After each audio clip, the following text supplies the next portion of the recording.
Eric Clapton bringing us in. What an incredible career from Cream right through all the things he's done. Amazing. All right, joining us until the bottom of the hour is Michael Snyder, and then we're going to air Pedophiles Rule the World special report from Paul Watson that only covers the confirmed mainstream news, world leaders murdering children, torturing them to death, devil worship, you name it. And it's only part 1 in 10 reports he's going to file just chronicling all the admissions and the convictions. And he says at the beginning of it, you know, Pizzagate has been discredited. No, not that they're using pizza code words. The media focused on one place. Some of us took the bait partially. Then they try to then have a referendum in the news saying pedophilia doesn't exist.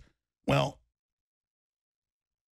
I picked up on it about 4 or 5 days into the story, pulled back from the beginning. MSM took that as a sign of weakness and said, oh, look, he's been retracting and pulling back. Yeah, because I don't lie about people on purpose. I don't have malice of forethought or intent to do harm of people that are innocent. If I can prove you're bad or done something, I'll come after you. But that's how Karl Rove used to set people up. Remember, he would have a big data mine of real news, but put disinfo in the middle of it. So that's coming up at about 35 after or so. Michael Snyder, of course, reaches millions of people a week. He has an amazing website, economiccollapseblog.com. He's got others.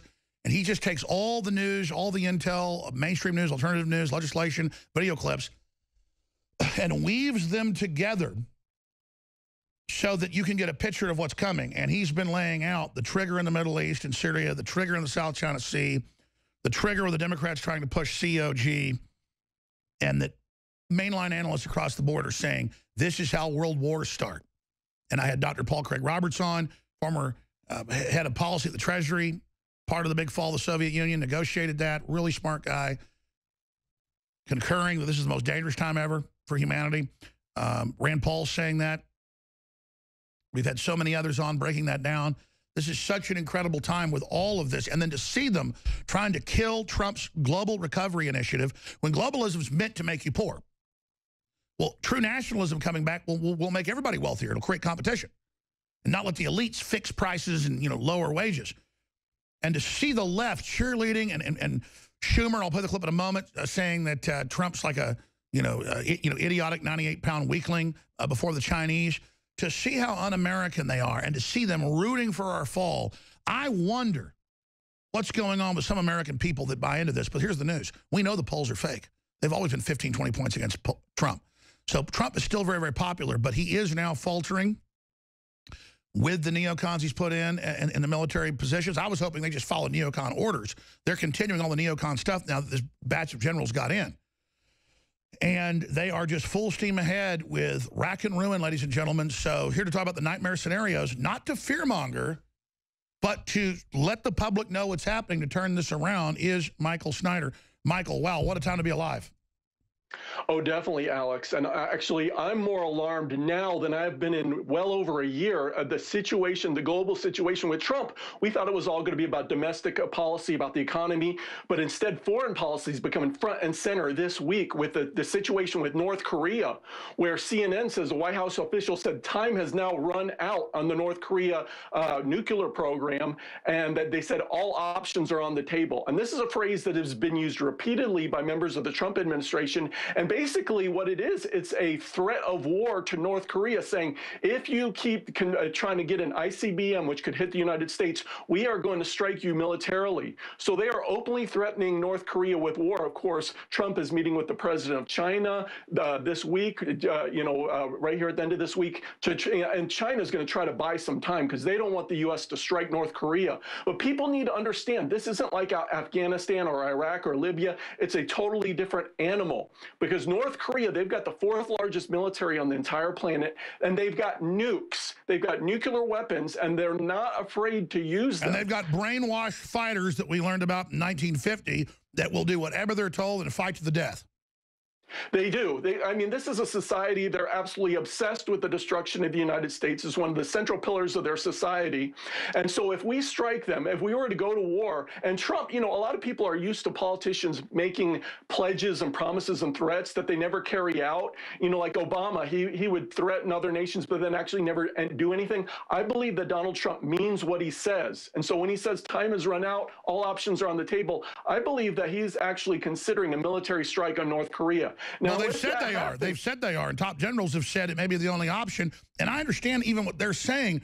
The issue is, why did our elites do this, A? And then B, how this goes down is they start fueling those rockets, put an A-bomb on there. We hit it. They then attack Seoul. Hundreds of thousands of troops pour across. They launch another missile at Seoul with an atomic weapon. Who knows? Then instantly, we respond with nukes. Boom, China comes in. You'll wake up dead. The hydrogen bombs will rain down at 2 a.m., 30 minutes after this starts, and you'll never even know what hit you. Yeah, this could be the spark of World War III. And so people need to understand, because the instant we strike North Korea, they're going to start firing back. Now, they've got thousands of artillery pieces and rockets trained on South Korea. 100,000 artillery pieces. Yeah, and they've got one of the biggest stockpiles of chemical warheads on the entire planet. So even if somehow we got all their nukes, there would still be nerve gas warheads, hundreds of them, hundreds and hundreds in Seoul and other major South Korean cities, possibly even in Japan, Tokyo. And then if we don't get every single one of their nukes, they're going to start firing what they have left at U.S. military bases in Japan. Possibly, could you imagine a nuke hitting Tokyo or hitting Seoul? I mean, we're talking about an apocalyptic event. And plus, as you mentioned, instantly what would happen? We strike North Korea, they're going to launch an invasion of South Korea. And thousands upon thousands of troops are going to start pouring across the border, because North Korea has a vastly larger military than South Korea. The only way that South Korea could survive is if the U.S. intervened militarily on a massive scale with ground troops, and then, as you said, nukes could get involved, China could come in. And then just like the 1950s, the Chinese come in. Yeah, just like the original Korean War, where we had won the Korean War, North Korea was defeated, but then Chinese troops started pouring across the border. 3 million. Because China has an uneasy relationship with North Korea, but they want North Korea to survive. They like that North Korea is a thorn in the side of the United States. So China desperately does not want the U.S. to attack North Korea, and if we do attack them, our relationship with China is essentially over. It's going to be. By the way, that's the good scenario. As you know, most analysts believe this will probably lead to a full-scale nuclear war within hours. Yeah, and so that's the nightmare scenario. At a minimum, we could see millions of people die in either South Korea and Seoul, in Japan. And so at a minimum, we could see our relationships with South Korea and Japan, because they would blame us. If something goes bad and their cities start getting hit with nuclear or chemical weapons, nerve gas, they're going to blame us. And our relationship with Japan and South Korea could be damaged forever. But so, I don't know that, we can't let North Korea get ICBMs, which could threaten our mainland. But on the other hand, I don't see how an attack on North Korea could go well, how it could be done successfully. Well, sure. The problem is they keep shooting missiles at Japan, threatening to nuke everybody. I mean, we have a right to respond, quite frankly. You point a gun at somebody and say, I'm going to blow your head off. Then you start shooting at the ground right by their foot like Japan. I mean, I expect Japan to start attacking, and they've got a formidable defense force. But expanding on that then, Michael Schneider, the Economic Collapse blog, how does the economy come into all this? And then how does starting another war in the Middle East or going up against the Russians in Syria with this clear false flag that Ron Paul's talking about and that we broke yesterday, I mean, it just seems like madness. It is madness, and I'm so alarmed that the Trump administration seems to be falling for this, because they tried it several times.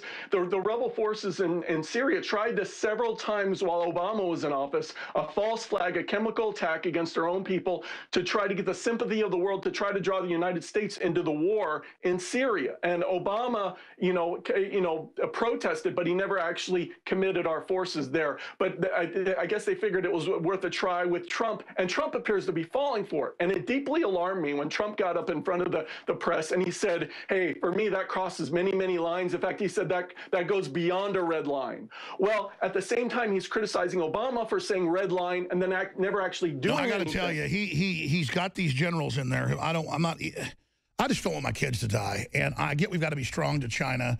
And I disagree with Roberts where he's like, oh, China's not evil. Give me a break. China's completely out of control. Our elite have armed these people. They've propped them up. They gave them all our jobs. That's why I hate our elite more than the Chinese communists.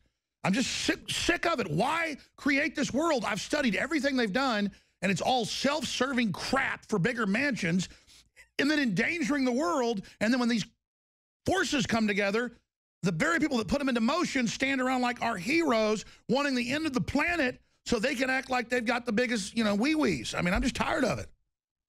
Yeah, these neocons are literally insane, and it's all about money and power and wealth and all the things you talked about. But people like McMaster, they seem to be becoming more prominent in the Trump administration. They're getting into his ear. He's surrounded by these generals, these hawks, these neocons all day long. And they all jack each other up. They all get each other up.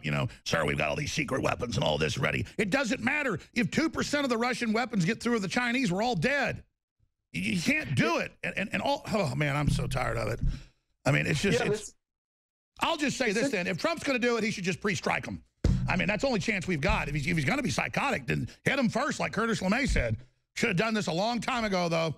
Should have done this in the 1950s, man. If we were going to destroy the Russians and the Chinese, should have been done then. And I'm not advocating that.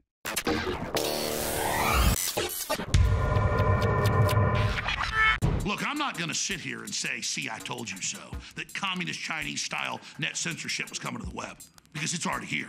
It's being announced. The way you keep the internet open and free is you get involved more than ever. Go to Infowars.com/app. A new battleship in the fight. Infowars Live, available right now. We're looking for a crew to man it. You gonna sit down and play games and be a trendy? Or are you gonna be part of history? Don't sit by and let the internet and free speech be stolen from you. Take action.